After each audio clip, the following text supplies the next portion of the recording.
Biology की online class में आप सभी का हार्दिक स्वागत है। तो बेटा अपने प्लांट ग्रोथ वाला लेसन चल रहा है और प्लांट ग्रोथ वाले लेसन में आज जो टॉपिक अपन पढ़ने वाले हैं वो पढ़ेंगे अपन वृद्धि मापन की विधियाँ। तो बेटा बिल्कुल सरल है ये, पर इसमें सबसे ज़्यादा इम्पोर्टेंट अपन को और ऑक्सेनोमीटर के बारे में पढ़ना पड़ेगा। ठीक है, अभी वो आएगा। उससे पहले मापन की विधियों में नंबर 1 पे जो विधि अपन पढ़ रहे हैं फर्स्ट, बिल्कुल सरल, नाम ही उसका सरल व सीधी विधि। ये है सरल व सीधी विधि है, ठीक है ना, और बहुत सरल है। क्या पढ़ेंगे बेटे इसमें अपन?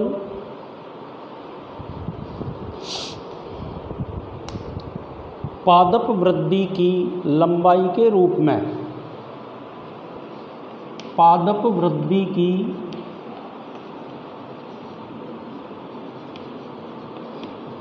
लंबाई के रूप में, ठीक है ना, पादप वृद्धि की लंबाई के रूप में या पादप अंग की लंबाई का मापन।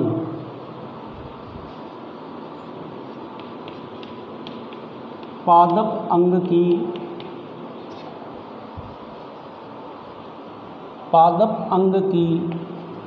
लंबाई का मापन, पादप अंग की लंबाई का मापन इस विधि में किया जाता है। इस विधि द्वारा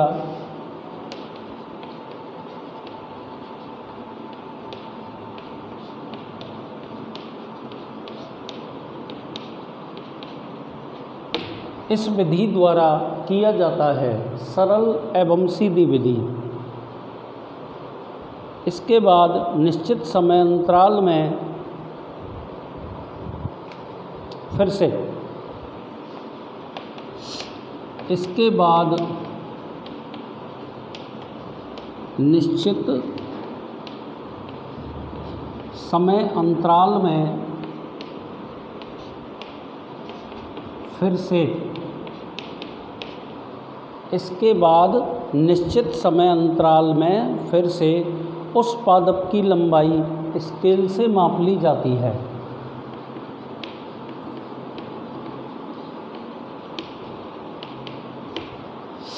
उस पादप की लंबाई स्केल से माप ली जाती है,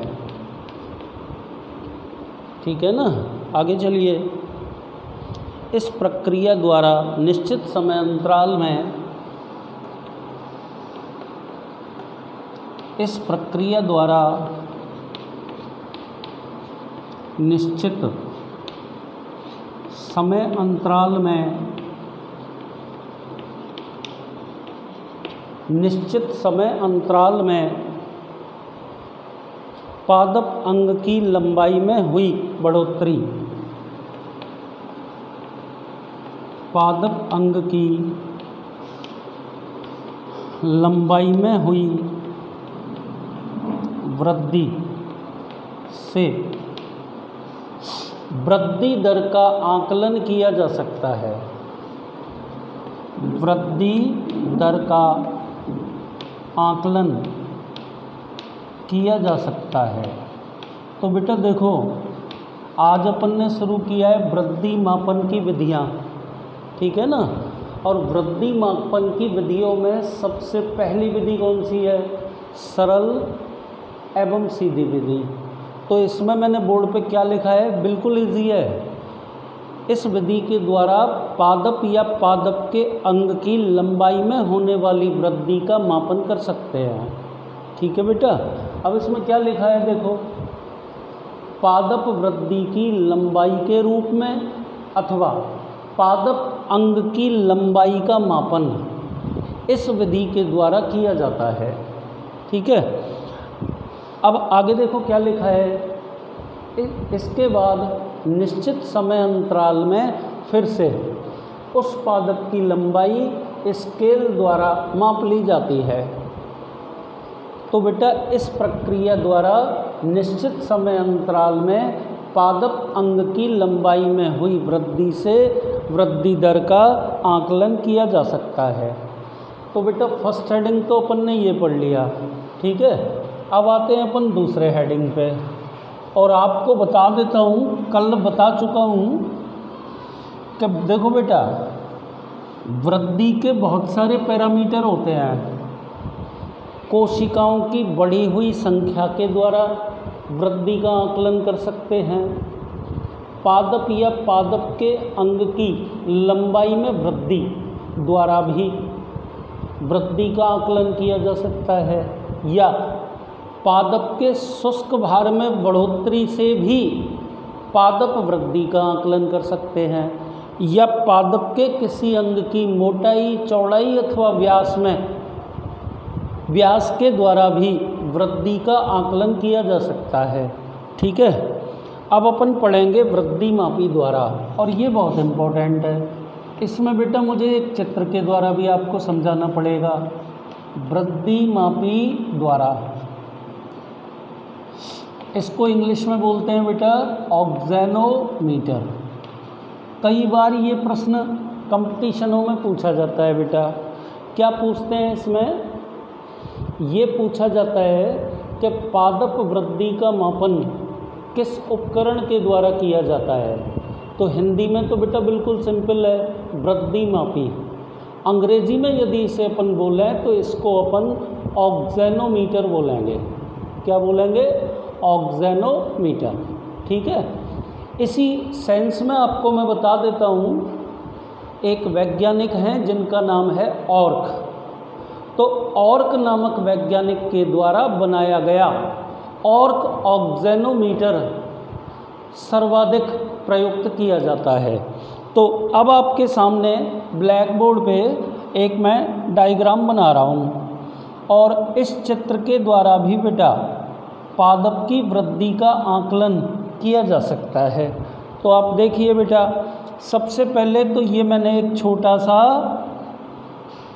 अभी समझ में बैठ जाएगा आपके, गमला बना दिया। ये बेटा गमला जिसके अंदर ये पादप लगा हुआ है, ठीक है बेटा। अब आगे देखिए, गमले में लगे पादप के शीर्ष से एक सूतली को बांध दिया। ये बांध दिया बेटा, सीधी एकदम सूतली को बांध दिया, और ये सूतली बेटा एक घर्री के चारों ओर पिरो दी गई, ठीक है ना बेटा। और सूतली के दूसरे सिरे पर वेट लटका दिया, ठीक है ना। अब जैसे मैं यहाँ पे नाम लिखूँ तो मुझे क्या क्या नाम लिखने होंगे? देखो, ये तो मैंने गमला कह दिया, ये गमले में लगा पौधा हो गया, गमले में लगा पौधा, ठीक है बेटा। ये सूतली हो गई, सूतली, और ये बेटा अपन ने वेट लटका दिया, है ना। और ये जो गोल सा मैंने संरचना बनाई है, इसको अपन बोलेंगे घिर्री या घिरनी, ठीक है ना। क्या किया अभी तक मैंने ब्लैक बोर्ड पे? गमले में लगे पादप के शीर्ष से एक सूतली को बांधकर उस सूतली को एक घिरनी के सापेक्ष दूसरी ओर लटका दिया, ठीक है। और बेटा सूतली के दूसरे सिरे पर मैंने एक वेट लटका दिया, ठीक है ना, जैसा कि आप चित्र में देख रहे हैं। अब बेटा इस घिरनी का संबंध इस प्रकार से बनाएंगे। देखो, एक तो मैंने ये बना दिया, एक्चुअल में मैं ऑर्क पैमाना बना रहा हूँ। दूसरा मैंने ये बना दिया, और इसको मैंने इस तरह से कर दिया, ठीक है। यहाँ से बेटा ये अंशांकित है,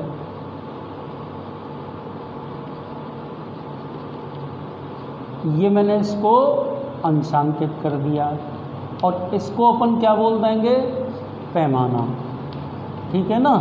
अब आगे चलिए, यहाँ इस घिर्री के मूल बिंदु से एक सुई निकली हुई है बेटा, और ये सुई ही ऑर्क पैमाने के ऊपर वृद्धि दर का आकलन करती है। ठीक है। अच्छा, ये पूरा का पूरा हिसाब किताब जो अपन बोर्ड पे बना चुके हैं ना, इसे स्टैंड के द्वारा आधार से या आधार पर सेट कर दिया जाता है। अब आप थोड़ा सा इसको देख लो, उसके बाद में इसमें अपन को लिखना क्या क्या है वो मैं आपको बता दूंगा। देखिए, आपके भी समझ में बैठ रहा होगा बेटा कि ये है ना, जैसे जैसे पादप का शीर्ष वृद्धि करेगा ऊपर की ओर, है ना, तो बेटा ये जो वेट है ये नीचे की ओर गति करेगा, है ना, और इसका प्रभाव बेटा इस सुई के ऊपर पड़ेगा। ये सुई भी गतिशील हो जाएगी और ये आर्क पैमाने के ऊपर वृद्धि दर को बताएगी। ठीक है ना। तो मेरे हिसाब से ऑक्जेनोमीटर का जो डायग्राम है वो आपके समझ में बैठ गया होगा। अब अपन को इसमें लिखना क्या है वो मैं आपको पूरा बोर्ड पे लिख के बताता हूँ। देखिए,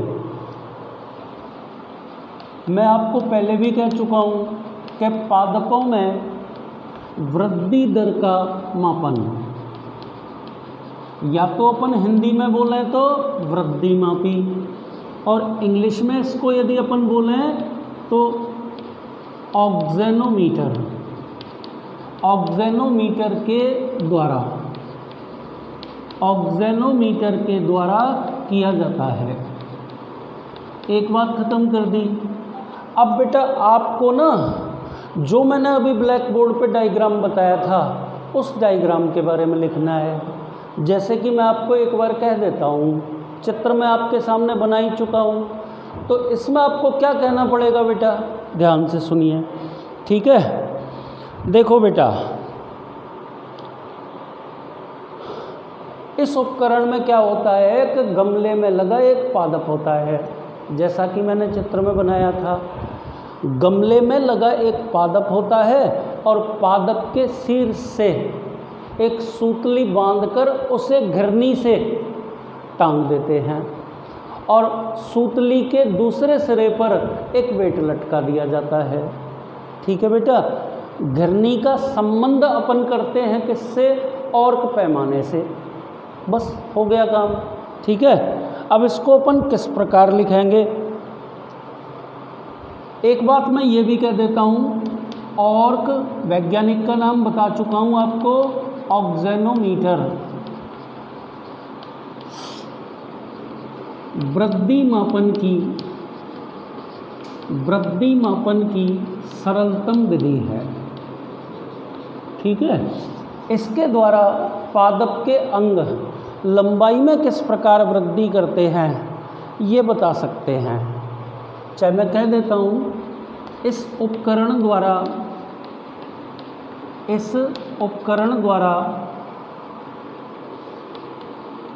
पादप में होने वाली लंबाई की वृद्धि को मापित किया जा सकता है, जैसा कि आपको अभी मैं चित्र से समझा चुका हूँ। ठीक है ना। आगे इसमें क्या बोलोगे, इस उपकरण में एक ऊर्ध्व स्टैंड होता है। इस उपकरण में एक ऊर्ध्व बीचों बीच में लगाया था अपन ने, ऊर्ध्व स्टैंड होता है। ठीक है ना बेटा। क्या होता है, ऊर्ध्व स्टैंड होता है जिस पर घिरनी लगी होती है, जिस पर घिरनी लगी होती है। घिरनी के एक ओर बेटा घिरनी के एक और सूचक या संकेतक जुड़ा रहता है, सूचक या संकेतक, जो कि वृद्धि दर का मापन करता है, लगा रहता है। घिरनी के एक और सूचक या संकेतक लगा रहता है, जो घिरनी के घूमने के साथ साथ, जो घिरनी के घूमने के साथ साथ और्क पैमाने पर गति करता है। वही इसी से तो वृद्धि दर का मापन होता है, और्क पैमाने पर गति करता है। ठीक है बेटा। इसके बाद इसमें अपन क्या बोलेंगे, अपन को ये बोलना है कि एक पादप लगे गमले के शीर्ष,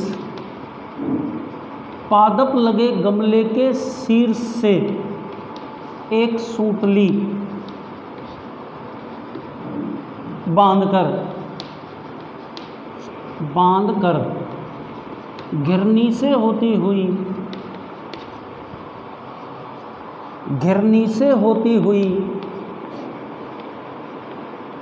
लटका देते हैं तथा दूसरी ओर वेट लटका दिया जाता है। तो बेटा देखो, ये मैंने आपके सामने पूरा का पूरा प्रोग्राम सेट कर दिया। ठीक है। अब एक बार मैं इसको बता देता हूँ और इस चीज़ को मैं ख़त्म कर देता हूँ। उसके बाद अपन पढ़ेंगे बेटा वृद्धि को प्रभावित करने वाले कारक। ठीक है। तो देखिए बेटा, मैंने आपको बताया कि पादपों में वृद्धि की दर का मापन ऑर्क ऑक्सेनोमीटर अथवा वृद्धि मापी के द्वारा किया जाता है।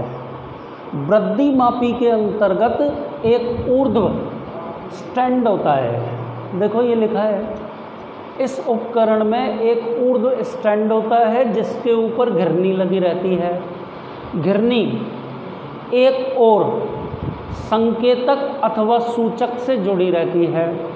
और बेटा ये सूचक अथवा संकेतक है वो घिरनी के साथ साथ ऑर्क पैमाने पर घूमकर वृद्धि को मापित करता है। ठीक है।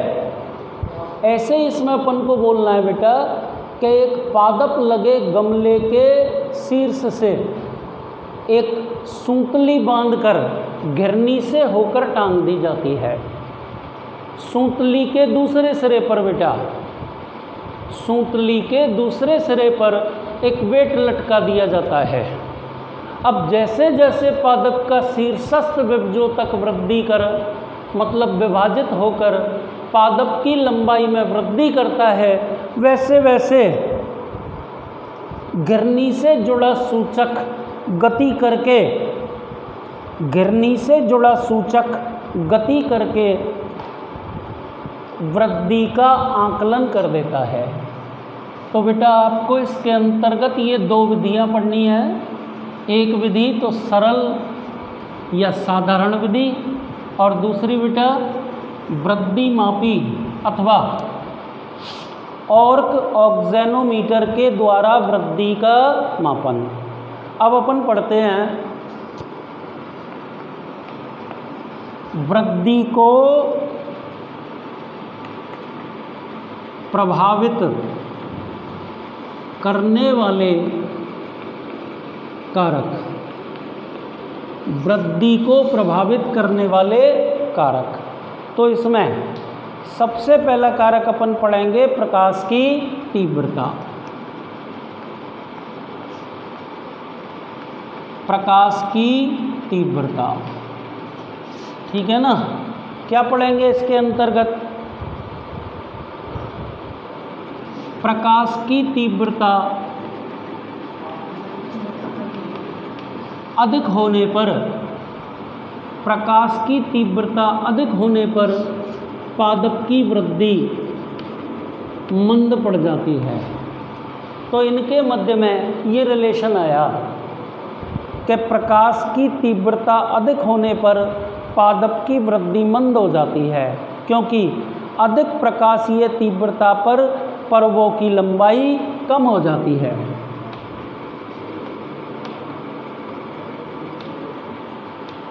अधिक प्रकाशीय तीव्रता पर पर्वों की लंबाई कम हो जाती है। याद रखना पड़ेगा बेटा, है ना। आगे इसमें क्या बोलोगे, तथा पर्णों की यदि चर्म पर व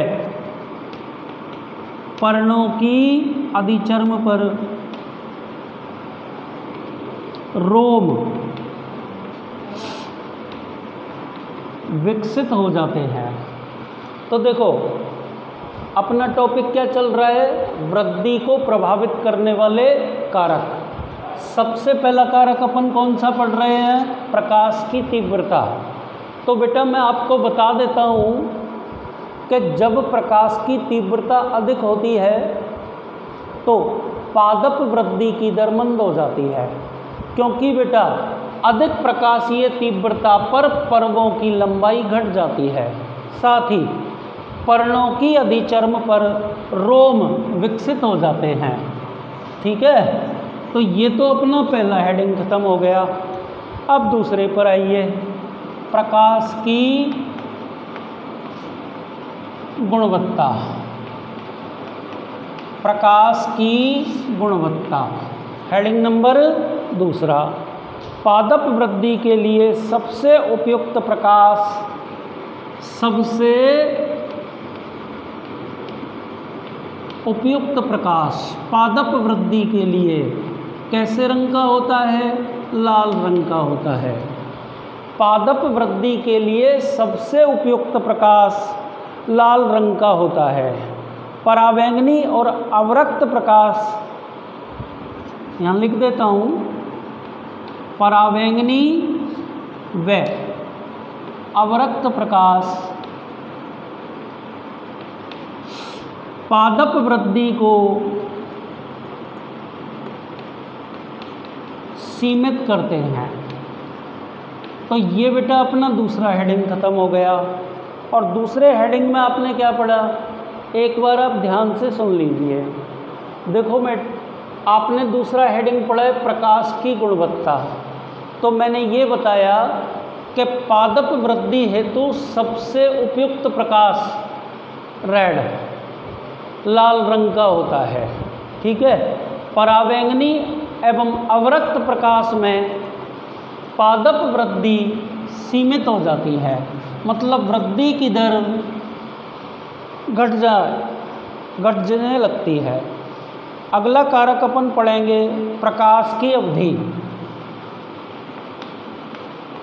प्रकाश की अवधि, और इसमें अपन को क्या पढ़ना है बेटा, पादपों में कायिक एवं जनन संबंधी रचनाओं की वृद्धि। पादप में कायिक व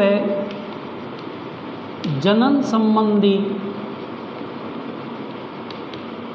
रचनाओं की वृद्धि। पादप में कायिक व जनन संबंधी रचनाओं की वृद्धि प्रकाश की अवधि द्वारा, प्रकाश की अवधि द्वारा प्रभावित होती है। प्रकाश की अवधि द्वारा प्रभावित होती है। जब पादपों को निश्चित अवधि का प्रकाश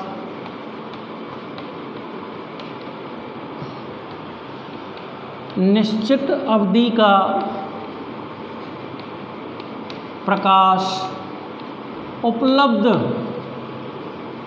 नहीं होता है, जब पादपों को निश्चित अवधि का प्रकाश उपलब्ध नहीं होता है तो कायिक एवं जनन संबंधी रचनाओं का विकास नहीं हो पाता। या यूँ कह सकते हो तो पादप में पुष्पन की क्रिया नहीं हो पाती। और पुष्पन का मतलब क्या होता है? पुष्पों का निर्माण और उनका परिपक्वन मीन्स विकास। पुष्पन की क्रिया नहीं हो पाती।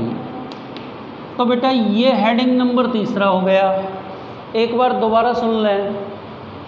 हेडिंग नंबर 3 अपन कौन सा पढ़ रहे हैं? प्रकाश की अवधि।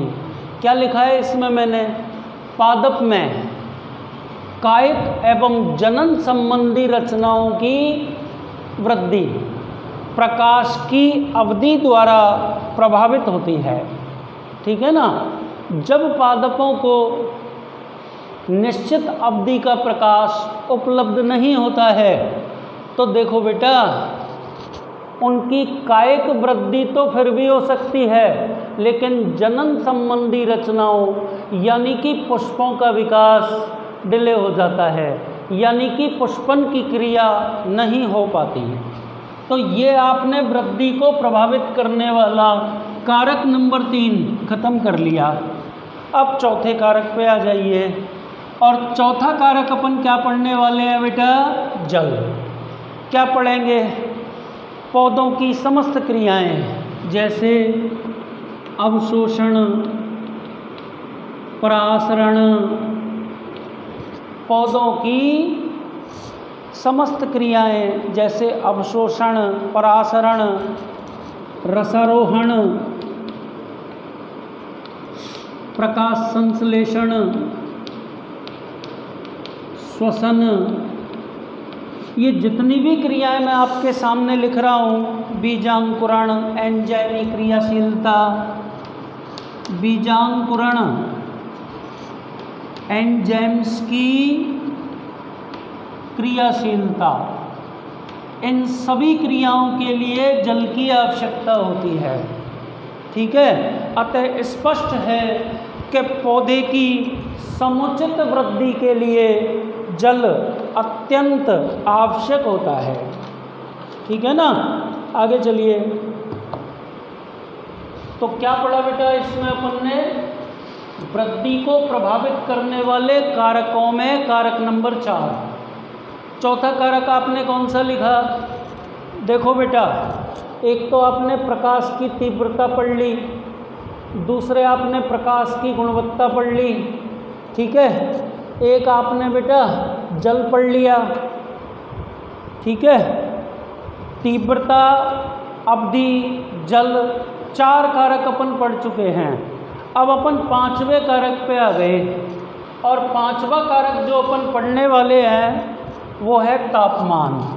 तो बेटा आपकी जानकारी के लिए मैं बता देता हूँ कि बेटा प्राय, चलो हेडिंग नंबर 4 लिख देता हूँ। हेडिंग क्या लिखा मैंने ब्लैक बोर्ड पे? 4 क्या 5वां है तापमान। क्या पढ़ेंगे इसमें? प्राय उच्च श्रेणी के पौधों में 5 से 35 डिग्री सेंटीग्रेड ताप के मध्य सामान्य वृद्धि होती है। ताप के मध्य कैसी वृद्धि होती है? सामान्य वृद्धि। याद रखना पड़ेगा। आगे चलिए। 35 डिग्री सेंटीग्रेड से अधिक तापमान पर ऊष्मा के प्रभाव से 35 डिग्री सेंटीग्रेड से अधिक तापमान पर ऊष्मा के प्रभाव से पादप क्षतिग्रस्त हो जाता है। ठीक है ना? और बेटा 0 डिग्री सेंटीग्रेड से कम तापमान पर जीव द्रव्य निष्क्रिय हो जाता है। तो अपन कह सकते हैं कि पादप वृद्धि के लिए उपयुक्ततम तापमान 0 से 35 डिग्री सेंटीग्रेड के मध्य होता है।